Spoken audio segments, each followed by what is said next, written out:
different amounts of water, the different sugars in seaweed. So I use a specific sugar extracted from a specific type of red seaweeds. But there are another 2 different types of sugars that you can get from seaweeds, and I played with them as well. I looked at using a mix of a couple of different seaweed sugars as well. Now, forgive me for saying the obvious, but you sounded like a scientist or a chemist or an engineer. But was this a science, chemistry, engineering course you were doing? No, it was Sustainable Product Design BA. Okay, so there was an element of materials experimenting expected within it. Yeah. So I went in a completely different direction from a lot of other people on my course. I came from a science background before my degree, so it was very much. Tell us about that. That's interesting. So before my degree, I was science-based, or like my A-levels, and I was originally going to go and do biochem at uni, and changed my mind. See, I never knew that. So you already have those seeds already planted in your sort of creative mind. Yes, yeah. So I'm now doing my MSc at UCL in Advanced Materials Science, kind of going back to the root and continuing this really. So I think we have there's a COVID test kit there as well. Tell us about this. So obviously doing a design course, I had to design something, and I suppose a lot of the inspiration of it was COVID and the amount of plastic we were wasting, so I decided to redesign the COVID test. So basically it's, instead of having your little break, your pipette thing, your cylinder of the solution, all you have is your block and your little swab. Everything is inside of it. I do have some breakdown images on the stand over there of exactly how it works. But basically you pop your stick in, you twiddle it around into the solution, and then when you burst it through the second film, it then goes up onto your test strip.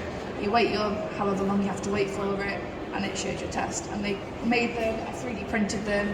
I was really evil and made my housemates all test them for a week, and they worked. They worked? They did. In the control, did you find someone with COVID? I did. I suspected you would. Yes, but the best bit about them is you pop them in your food compost bin at the end and they're gone within 2 to 3 weeks. So you 3D printed them with this material? With this material, yeah. So it can adapt to modern industry technologies? Yeah, so we can print on FDM, which is kind of your standard 3D printer where you pop your filament through it. I'm currently working on, and I have a couple of tests that they're getting there, with basically some SLA, so the UV setting resin, so you'd be able to really fine high def print in it as well. Wow. And is that pioneering work, or are you working alongside other researchers using this material in that way? No, it's just me at the moment. Well, that's very exciting. Scary, but very exciting. Yeah.